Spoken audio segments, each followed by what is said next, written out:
That was easy. All right. My name is Dave Lewis, and I am here to talk to you guys today about what I call the Barbarians at the Gateway, just a play on words from a favorite book of mine. And I'm really, jazzed to be able to be here in India. One of the great things about my job is I literally get to travel around the world. But you're probably wondering, who is this guy and why is he standing here? And it probably helps if I turn this on. So, see if this works. And click. Yes, there we go. Before I got to this point where I was standing in a room here talking to all of you, I spent about 20 years in the trenches. I've done everything from being a firewall administrator right through to being a CSO. And my favorite joke is I have plenty of scar tissue to prove it. But that's one of the really interesting things is when you're in a CSO role, everybody is gunning for you. And it's always a bit of an unpleasantry in my career. Now, over that course of 20 years, I learned a lot of experienced a lot of stories that I wrote about in later life. But early on, one of the things that I had with one of my mentors, he said, always carry a notebook with you wherever you go. Write down everything. And I thought this was a little bit bizarre, but over the years, I've really come to appreciate the sentiment. And looking back, after 20 years of doing this, I had a stack of books like this. So I've been able to go through there, file off the serial names and the names of the guilty, serial numbers and the names of the guilty, that is, to write stories for various publications. And I get to do that for the likes of Forbes and CSO Online. And it's really been great being able to share these sort of stories in a positive way. As well, I do work on B-Sides Toronto and on the board for B-Sides Las Vegas and such and such and such. So during my career, a couple things that I worked in all as well were power systems as well as chip manufacturers. And when I saw Josh giving his keynote this morning, I had a few flashbacks, to say the very least. When he was talking about security issues and chipsets, and he was talking about JTAG and all the rest of it, I really started realizing that I have to go back and see my therapist again. But I do have a sense of happiness that I am now working for Akamai Technologies as a global security advocate. What does that mean? Many, many different ways to peel that onion, but the short story is I get to run around the world, talk to customers, talk to the likes of you, and no, I'm not going to vendor at you during this conversation. I am also Canadian. When I was in Delhi 2 days ago, somebody stopped me in the lobby of the hotel and said, "Are you an American?" I said, "No." And he said, "Oh, good." And then they walked away, and I thought that was the most interesting response I've ever seen. But we are not all lumberjacks, although, the world likes to have their fun with us, and we're good with it. We roll with it. But now I'm really lucky to be able to be here in Goa and talk to you. This was actually a picture I took this morning. If you are new to the area and you haven't been down to the beach, go check it out. Now, one of the things that I do whenever I go to a conference to go talk, I like to take pictures as I'm coming into land. It's a very weird sort of thing that I do. There's no real rhyme or reason to it. So this is coming into Goa yesterday. And it reminded me of this picture that I took when I was going to I cut out there for a second. When I was going to New Orleans in the United States. And as I was going in, I thought, hey, that'd be a cool picture. And then I went, let's have a look. All right, we found him. And for those of you who can't see, it's Nemo. And this really got back to the part that has always troubled me is, writing for various publications and dealing with the media on a regular basis. They love to inject a lot of fear, uncertainty, and doubt. And I'll be honest, I've made the same mistake in my career. I have written some stories that I wish I could take back because they really did hit the fear, uncertainty, and doubt button a little too hard.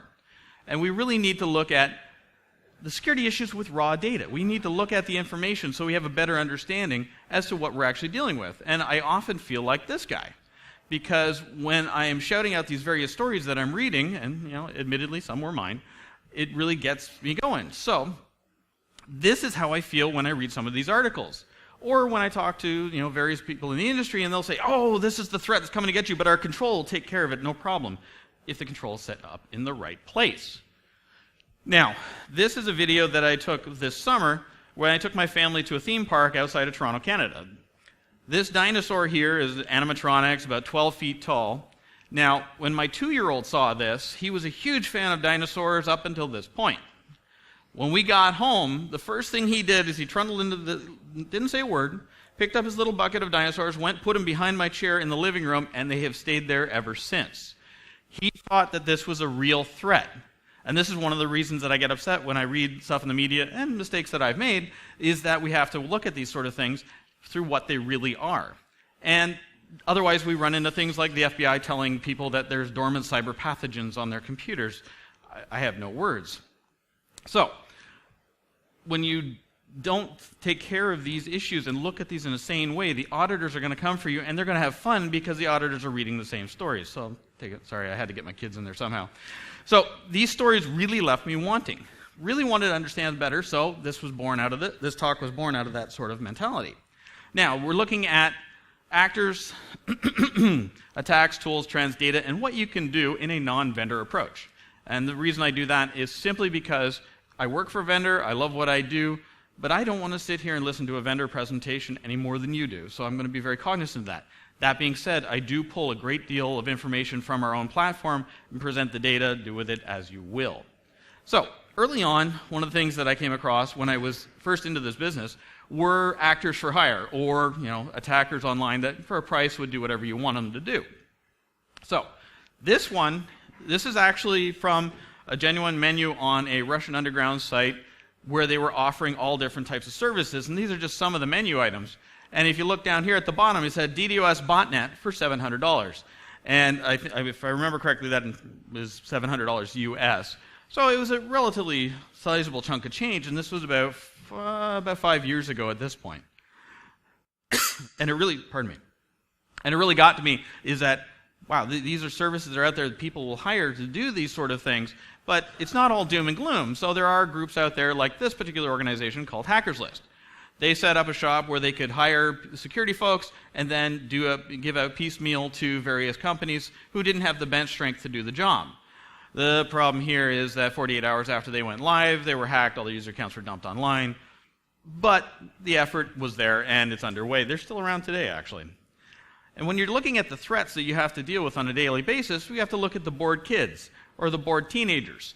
Now, I used to be one of these bored kids and bored teenagers, but thankfully, I grew up in the days of cave painting as your method of communication. Internet wasn't a thing when I was a kid. I am actually significantly older than I may appear. Now, when you're looking through and all these folks, these kids that are online today, they are doing all manner of things because they want to belong to something. They want to be a part of something, and they're looking for a reason to be. When I was a kid, it was whichever heavy metal rock band was the flavor of the day. Now, if I hadn't had the guidance that I had, I probably would have ended up in prison. Now, if I had access to the internet, I can almost guarantee that I would have ended up there back then, because kids don't make smart choices. They don't think things through. Because when you do this, when you're having this sort of mentality, you're realizing that you're not realizing that you're becoming part of a disposable workforce, and there are folks like these that will be happy to hire you to do work for them on their behalf. Because more often than not, these bored teens and these bored kids and teenagers are below the age of majority in their respective jurisdictions. So in the event that they did get arrested, it's entirely likely they wouldn't do much time, depending on the country, obviously.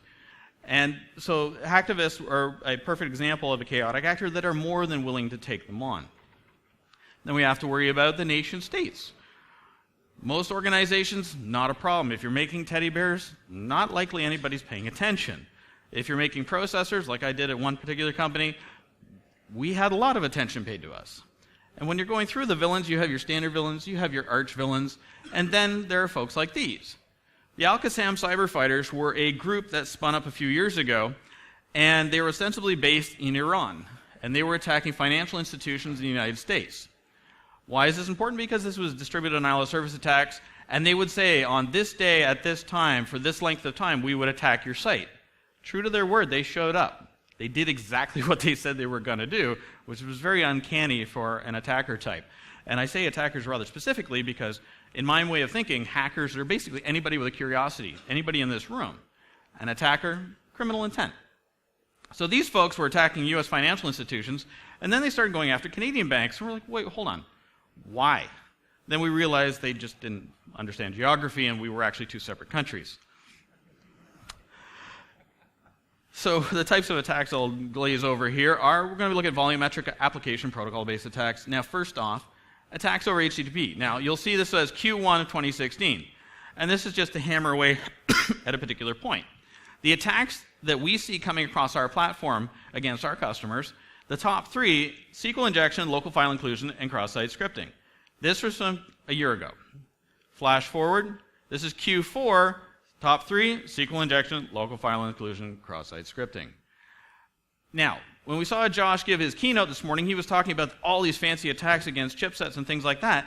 But the reality is, I'm not discounting that in any way, shape, or form, but the reality is the bulk of the attacks that we're seeing today are going after the low-hanging fruit. Why? Because it's easy.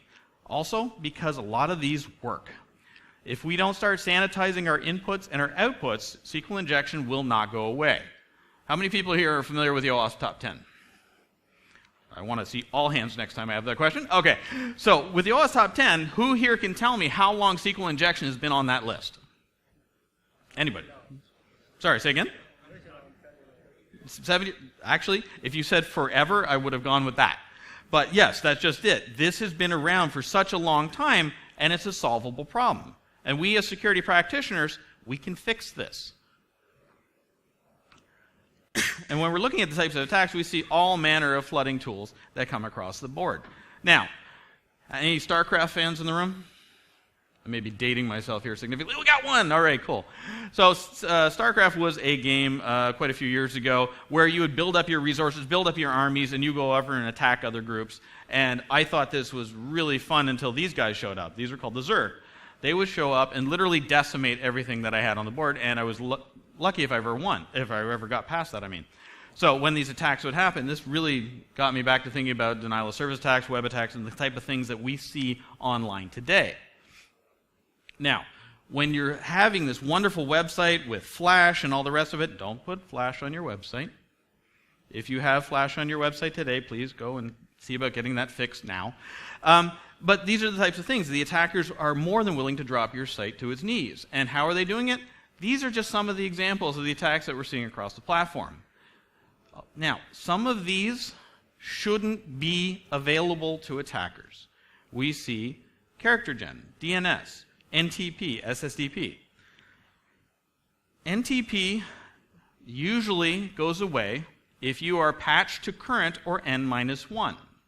Now, the attackers use this to do reflection attacks, and if your NTP daemons are not up to current, you are participating unwittingly in attack against various sites around the world. Something to keep in mind. Character gen, if your printer is attached to the internet, you have bigger issues than I can ever deal with in the 45 minutes that I have to talk to you today. So, as we go through, look at this from Q3.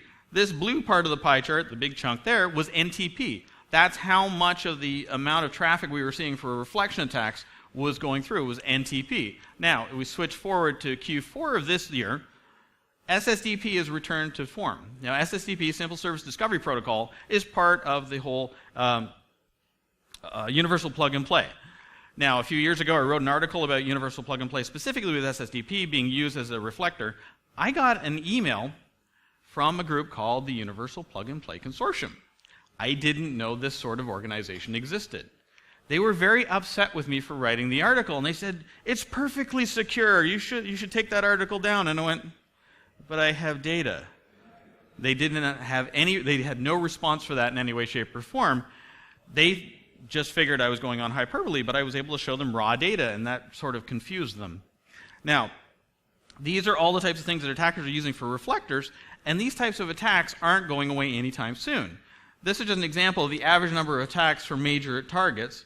And there's 432 in that space of time from Q1 to Q4. That's just one example. Now, I'm going to get into some eye charts here. You know what? I'm going to just skip that because that's just mean of me. So this particular one here is showing denial of service attacks that went over 300 gigabits of traffic. This is including the Brian Krebs incident, which was 623 gigabits of traffic. But, excuse me, it wasn't only things like the Mirai botnet. Spike is still out there. This is an older code base, and it's still there. It's still taking swings. The Bill Gates botnet, still out there, still taking swings at people. And they're putting out a good amount of data. Now think about that. That was raw data on the Mirai one, 623 gigabits. What if it had been reflected? Now, when we're looking at application layer attacks, we have to realize that this is where the skill set has to come in. With the regular denial of service attacks, I'll talk about the tools for them in a little bit. Those don't require a very high bar to entry. Now, with application attacks, it usually requires some level of intellect when you're dealing with these sort of things. Now, this is just one example of how it parses out. About 3% of the overall attacks we see are web attacks as opposed to volumetric-based attacks. That is quite a significant shift. Now, when you shift that over and look at the web attacks by country, this is how it broke out for the last quarter, and you can see the United States came out number one with the most attacks, or the source of the most attacks overall. Rather significant when you look at that. Now, when you move over to Asia, which I think is a little bit more germane to the conversation here, we see China is number one overall. This is a lot of data that is based not on attribution. This is based on raw information that we have from our logs. So when we look at population densities, it's not that big of a shock to see how the numbers can skew. So it's some things to take into account. Now, when we look at the target countries, the United States takes the brunt of it. And a lot of this, I believe, is simply based to the number of websites that are based in the United States, and also, the United States isn't very popular with a lot of countries these days, go figure.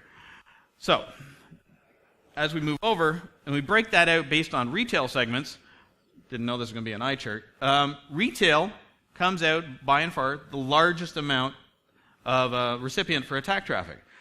Now, this is predominantly because attackers used to go after financial institutions because they wanted to make money. Now, as financial institutions have gotten better over time at securing their respective facilities, attackers have shifted to retail because they can the same data, the same information, same return on investment. So they're going after retail. So retail is really bearing the brunt, along with hotels and travel, of these attacks. And so it's something where the attackers something where the attackers realize that it's the soft underbelly, and we have to do a better job collectively of making sure that that is secured. So, extortion attacks. These are always fun. Now, a couple of years ago, we saw attacks that were affecting groups like Feedly and Basecamp and GitHub, and it was really interesting because the demands they were receiving were really, really low. And the amount of Bitcoin would work out to be about $150 US, which is really surprising. So they had this massive tool, they were attacking these targets, and we couldn't quite figure out what was going on. After a little bit of time passed, these folks popped on the scene, DD4BC. DD4BC, it turns out they were just testing out their new tool. They were doing their utmost to cause as much trouble as they could to make sure it worked before they started going after targets and asking for big money. Until they got shut down when they were arrested by Europol, or most of them were arrested by Europol, they had gotten upwards of about $30,000 US in Bitcoin as demands they were making.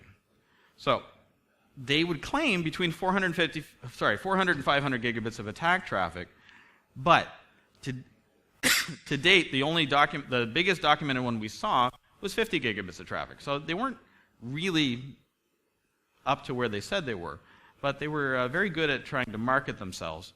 And we can see that when we look at this. This is an actual email that went to one of our customers. They start out with, "Hi, let us introduce ourselves. Here's 3 articles that we pulled from the media." Or you can just Google DD4BC. So they have that level of arrogance baked in. And then they say, okay, this part of this is clipped out, but it says, if you don't pay up, you're going to come under attack. And here they're asking for 30 Bitcoin. Now, I believe in the last couple of days, Bitcoin hit $1,200 US. So it's a significant chunk of change if they were still around today. And when they were arrested, people were going, "Oh, this is fantastic. This is going to take care of this as a problem." Not so much, because the damage had already been done. They had already established that this sort of thing would work. So much so that we saw other groups like the Armada Collective pop up and start going after sites. Now, as near as we can figure out based on our available data, they only ever launched one attack. This was a single person on a single home router that launched an ICMP flood.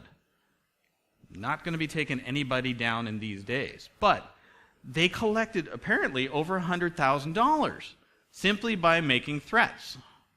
Amazing when you think about it. Now, this sort of threat hasn't gone away. And I mean, extortion threats have always been around, but DD4BC really brought it to the forefront. Now, this one here is an email that went out to a company and said basically the same thing. This is a group that's working in the Asian theater where they're doing the same type of thing. It's a small bandwidth attack that they're coming after sites with, but unfortunately the sites they're going after typically have no protections in place. So they are actually being successful at knocking sites down. But when you try to unwind who these folks are, they don't leave much of a footprint online. It's rather amazing. But yes, these folks call themselves the stealth ravens. So when we look at the attacks, we were talking about earlier about the different types of reflectors, NTP, SNMP, DNS.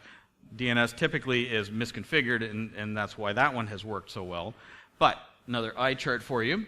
As we go down the side here, we have DNS, NTP, character gen, SSDP, and quarter by quarter the amount of traffic. We can see it's not getting smaller anytime soon, and this is something that we can take away from the attackers. We can take this back as defenders. And it's so easy for them to become an attacker. Oh, sorry, you want to go back for that one? Oh, okay, cool, sorry. So the types of tools that we're looking at, well, I'm just going to pull some simple examples. This one here is Havage. This one works very well. I set it up in a lab environment. I tested it. I didn't test it on a live site. Really, I didn't. And it worked. It worked very well. This is very clean, very simple interface. OWASP has a tool as well, which the name is unfortunately escaping me right now, that it works very well. A SQL map, that's it. Now, these are tools that are, you query the database, you can dump the information. If it's not configured properly, it's very, very simple to use. Let's get even simpler. Being a Canadian, we love our donuts. So this tool obviously caught my eye. This is an HTTP GET flutter. The simplicity of it. Think back to the attackers that I was talking about earlier. Bored kids, the teenagers. These are folks that want to become part of something, and if they're given a tool like this, it's very simple for them to participate. There's really no barrier to entry. And this is an example of the type of information you would see from a donut attack, and it really isn't all that indistinguishable from regular web traffic, except the fact there would be millions and millions upon requests like this. Another example is a tool called Hulk, or HTTP Unbearable Load King. I absolutely love that. This first popped up around 2012 and is still being used today. And again, here's another example of the type of traffic that you would see coming from this tool. Again, not that indistinguishable. In this one, they could actually do some customization on the traffic, so they could actually seriously mess with you in that regard. Now, low orbit ion cannon. This is an oldie but a goodie. This is one that was crowdsourced to the disposable workforce of teens and kids that were bored at home looking for something to do. And the group that put it out there said, here's a tool, here's the site we want you to attack on this day at this time. And they did. Unfortunately, for a lot of the folks that use this tool, that got them into a lot of trouble very quickly because this tool did nothing to obfuscate their point of origin. So a lot of people got in a lot of trouble very quickly. And you'll see there's a fair bit of customization that can be done with this particular tool. So the attackers that farmed this tool out to their workforce said, you know what, let's make it a little bit easier. Then we had the high orbit ion cannon. Now you'll see here what has changed from one tool to the next is they've made it even simpler. Again, they want to make sure that their workforce doesn't screw it up, for want of a better term. And in this particular tool, if an attack wasn't working, they could set out what were called blaster packs that could be loaded in, and they could change the attack type. It was pretty simple. Now, Brobot was a tool that was built on compromised WordPress installations, and this was actually relatively effective. This was a tool that was actually used by the Al-Qassam cyber fighters. And it was very powerful, and it could pivot within 5 minutes. If you blocked attack A, it could pivot to attack B in less than 5 minutes. And it was very, very good at that. The really interesting thing here is after Ahmadinejad left power in Iran, these folks basically disappeared. Their tool set is still out there, is still alive and kicking, but it has not been leveraged to any attack, to my knowledge, up until this point. Now, this is where I get a little bit irritated. Tools like this pop up. Mirai, which we saw this past fall. This is a botnet, for those of you who don't know, that is built on IoT devices primarily. This is a part of the source code from that device that was put online by my friend Jerry Gamblin. He was good enough to share this code out once it was open sourced by the attacker in question. This isn't the part I want you to focus on. This is the part of the list of credentials that was in the code that was used to go after IoT devices to enlist them into the botnet. These are default username and passwords. Let me say that again, default. Now, programmatically, there's absolutely no reason why, when you get an IoT device from whatever vendor, that it doesn't force you to put a new username and password on the first login. Programmatically, that is a simple thing, easy to do. But again, we're looking at time to market issues. Companies like to push their stuff out the door as fast as they can because they want you to have your new shiny blinky toy. The attackers know this, they find stuff like this, and next thing you know, you have botnets of hundreds of thousands of nodes that are attacking. And when they attack, they really throw a punch. Here's some data from our platform we're looking at, and we can actually map out the first Mirai botnet attack, and then we can look over here, we can see the Dyn attack, which was significantly smaller, but still very effective. Now, this is taken from Dyn's site. This is their, what I like to say is their Sriracha graph. This is showing the outages, obviously not empirical, of the companies that were affected that were on their platform. Now, not to beat up on Dyn, this is actually something where the customers kind of goofed. If you have only a single source DNS and you don't have control of it, this is a problem.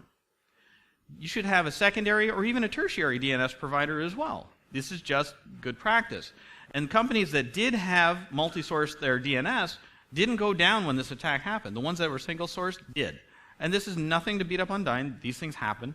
But it's something as a defender, you have to sit there and go, okay, how am I going to make sure this doesn't happen to me? Now, when we're looking at the types of tools that we have to contend with, we have to worry about stuff like wget. And I bring this up because this is something that, at least in the US government, they brought up and they said, this is a hacker tool, we have to do something about this. And I'm like, pardon? If I have a hammer, I can either build you a house or I can bash you about the head and neck. It's not the hammer's fault, it's how you use it, it's the intent.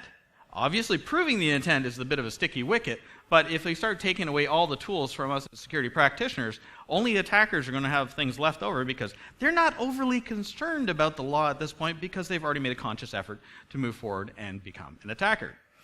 Now, as we go through the data that we have, we look at it and we see all kinds of different types of trends. The one that really gets me is the media grandstanding. There's various groups out there, and one in particular was Lizard Squad, was very, very good about getting themselves in front of cameras. If you are committing a criminal act, the last thing you want to do is interview with a television station about it. Actively bad.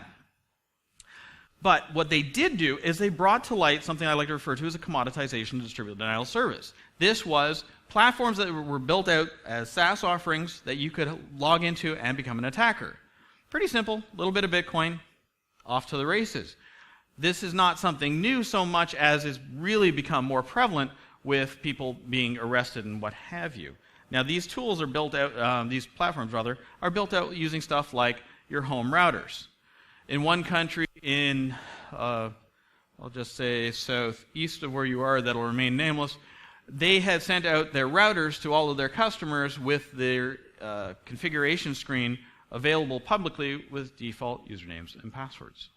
So an attacker really had to know basically nothing in order to take over your router. Now, flash forward a few years, now we have DVRs and all the rest of it that are now available to an attacker. This is one of those things you really got to sit down and go, okay, we got to push back collectively. Now, Lizard Squad, when they were Lizard Squad, when they came out with this platform, this was a attack platform they called the Lizard Stressor. Lizard Stressor was built on code from another group called Titanium Stressor, the creator of which actually went to jail about a month ago now. Now, this was a platform where they said you could become an attacker for $6 a month. And it's like, wow, this is pretty small amount of money. So let's just have a look at some of their packages. So I got access to Lizard Stressor and I started poking around. If you look in the bottom right-hand part of the screen, you'll see one that really gets me. For 7,200 seconds, you could pay $69.99 a month, or you could pay $280 lifetime. Yeah, lifetime, not a good idea. But when you break that out based on a 30-day month, you're looking at less than a cup of coffee per day to be an attacker. Less than a cup of coffee a day. It's really, really trivial amount of money. And as far as I know, that platform is still online. And now that platform is built out of a couple things, and there are others like it, but they use two different key components, usually. One of them, which is a booter. This is born out of multiplayer gaming, where the attackers would knock people off because they got a high score and they got upset. But they realized when they took somebody out, they could take out quite a few others. and gaming companies really didn't care for that. Then there was the stressors. Now, stressors are a legal artifact, and they're trying to say, oh, we're providing you the platform where you can stress test your environment. They're really, really weak on their legal ability here, but this is what they were trying to do by calling it a stressor.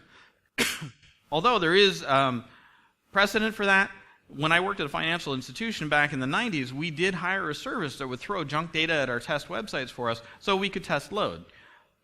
Think about it this way. How many people thought 10 years ago that bug bounty programs would be a thing? Exactly. I wish I knew. I'd be a lot richer than I am today. So here's an example of some of the stressors and booters that we see out there. And the one at the bottom is the one that really gets me, Big Bang Booter. It made me giggle. Apparently it's not the greatest platform. A few other people had tried it and they said, not so much. But they are very, very good at marketing themselves. Now this particular video I found on YouTube. This is some very slick production values for a commoditized DDoS attack platform. I'm going to prattle on for a second here because it goes through a couple of iterations before we get to where I want to point at, and it's really funny when it gets to that point. So they say, oh, custom source code, sure, we'll believe you. And we have, you could hit like a boss. So they're trying to build up your confidence level that this is the platform for you. But what else can they do?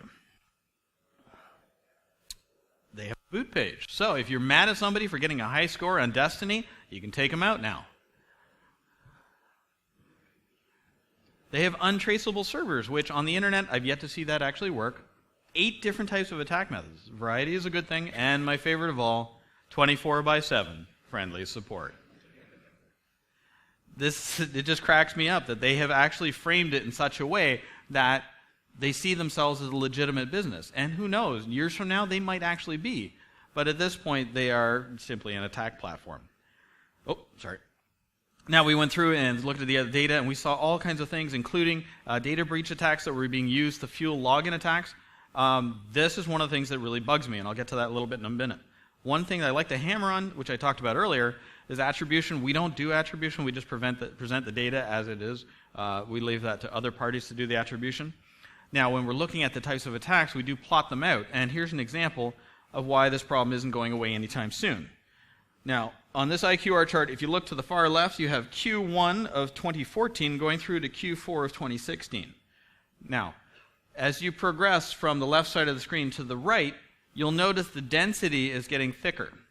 It is really not that much of a stretch to think that in a couple of years, that'll be a solid black line. Each one of those dots represents a different attack. The higher up on the scale they are, the greater the intensity of the attack. This is a problem that isn't going away, and we have to collectively do a better job of addressing this. Other observations, as I talked about earlier, SQL injection, and I will talk about again, that is something we have to deal with. PHP injection, Java. Java has really got a bad name. I think they're a great remote access platform, but that's just me. Now, I talked about this earlier. SQL injection, this is one of 2 things that we can leave here and fix relatively short order. If we are sanitizing our inputs and sanitizing our outputs, this problem goes away. NTP is even easier to fix. Patch your daemons to current, that removes that from an attacker's tool set. Something that we really have to look at. SQL injection has been around far too long, and we are far too smart to let this continue on. Because if we don't pay attention to this, you could end up on this page. This is Troy Hunt's site called haveibeenpwned.com, where he does a great service that he provides for free where you can load up all these data breaches and you can search basically if you're in one of these data breaches. That's a lot of records. MySpace, just as one example, 359 million records. One example. Now, as we go through this, we have to wonder, okay, so what? This is a problem because here's an example from a site called Information is Beautiful. This site is really good if you ever get a chance to go check it out, where they do data visualizations. And in this particular case, it's a visualization of breaches from a year ago. Now, a couple weeks ago, or actually not a week ago, I redid this particular slide, and here you go. This problem isn't going away, and we have to do a better job of protecting our data. Now, when the attackers get this data, one of the things they like to do is go through in the usernames and passwords and say, okay, what can I do with this? All right, I'll slap it into a tool and run it against other sites. So if you're using the same username and password for Facebook, they are for Amazon, they're using for QQ or whatever it happens to be, the attackers can take that, replay it against other sites, and potentially make a lot of money at your expense. Got to take that into account. The other thing that we have to do a much better job of is looking at doing better web hygiene. Anything that you have facing the internet, somebody out there is out there taking a poke at it. You can say, oh, but we only make teddy bears. Doesn't matter. It's by virtue of the fact that you have an IP address attached to the internet, you're a target. Pure and simple. And it's usually not a case of, oh, they're mad at us for our political position on this. I'm like, no, you're just attached to the internet. So it's something to take into account. Now, this is a example from RevSlider. RevSlider is a WordPress plugin that would alternate pictures on the front page of a website. It was pretty neat. They had a SQL injection problem, and to their credit, they fixed it in very short order, but it affected quite a lot of sites. Now, this SQL injection, they ended up putting upload shells onto various sites where they could control them. This is a real problem because this particular problem was a result of examples like this. Now, bearing in mind, this is from a couple years ago. If we look at the CVE numbers, 2009, 2012, 2008, this is a problem from 2 years ago.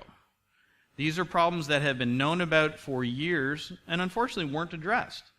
Why? Because we get caught up in things. We don't do a good job of securing things. If we do a better job of securing our websites, these problems go away. The attackers aren't able to get away with things. NTP, simple, easy fix. If you don't, you become part of an undead army. And how long is it before law enforcement shows up and says, oh, your site attacked this site over here? I'm like, what are you talking about? We didn't know. Well, actually, because you weren't updated to current. Or even take it and spin it on its head. Cyber insurance. The new thing everybody likes to talk about. Your cyber insurance policy, poof, gone, if you're not keeping up to date. And the really funny thing is I went through the onboarding process for a couple of these cyber insurance policies, and the only way a lot of companies can actually get this cyber insurance is if they flat out lie, because the response times that they dictate in these documents are absolutely amazing. So what can you do? Back to hitting my tub thumping again. SQL injection, solvable problem. This is something we can fix. Harden your systems. Go right down the list. Patching. I'm going through and looking at all the data breaches from 2016 that I can find. Yes, I have an exciting life. And as I'm going through them, I'm looking at the cause of all these things, and so many of them are because sites weren't patched to current, or they had configuration issues, like simple things that they could have fixed. Now, as you're looking at the news and reading about these different types of stories, you have to actually sit there and go, hold on a second, what about the data? Don't get caught up in the hyperbole. Don't get caught up in the FUD. Look at the hard data. We have a report that we put out, and I'll talk about that in a second, as well as stuff like Verizon's DBIR. You've got to look at these reports and ingest this data and see how it affects your organization. Now, before I start wrapping up, I just want to take a moment to talk about Howard Schmidt. Howard Schmidt was a friend and mentor who unfortunately passed away yesterday. And I just want to say, if you're not familiar with him, Google him. He had 30 years of experience, 20 of which was volunteer. This man gave so much to our collective community that I just wanted to take a moment to mention him. Now, the data that I talked about in the presentation, you can get it if you go to stateoftheinternet.com. That URL should still repoint to akamai.com. All that is freely available. Do with it as you see fit. None of this would be possible without the team that I work with, of our security researchers, none of which I'll name here simply because you'll try to hire them. But on that note, we are hiring if you're looking for a job. Now, I would like to say thank you to nullcon for having me. Thank you very much for sitting here and listening to me prattle on. I really appreciate you taking the time. And if you have any questions, I have 5 minutes left. The floor is yours. Do we have mics at all? Or? Oh, okay, there's a guy back there.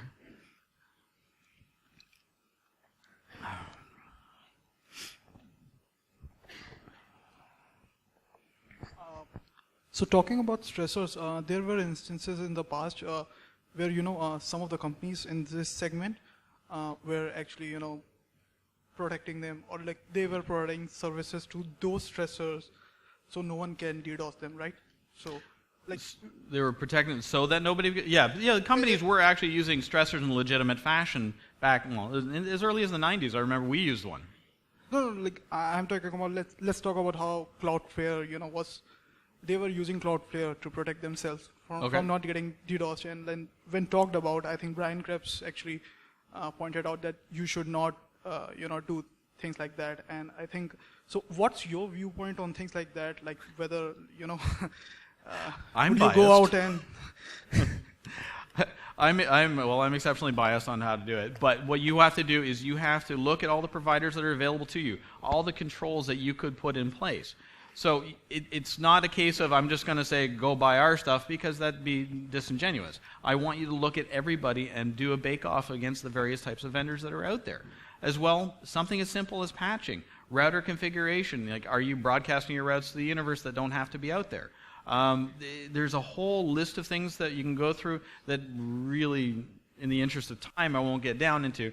But yeah, I mean, you really got to do your homework in order to better protect yourself, because you're attached to the internet, they're coming for you.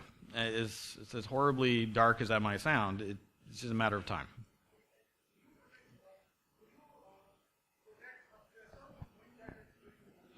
Oh, would we protect a stressor? Oh, no, we'd punt them to that. See, with our particular platform, there's a rather rigorous onboarding platform, or onboarding program.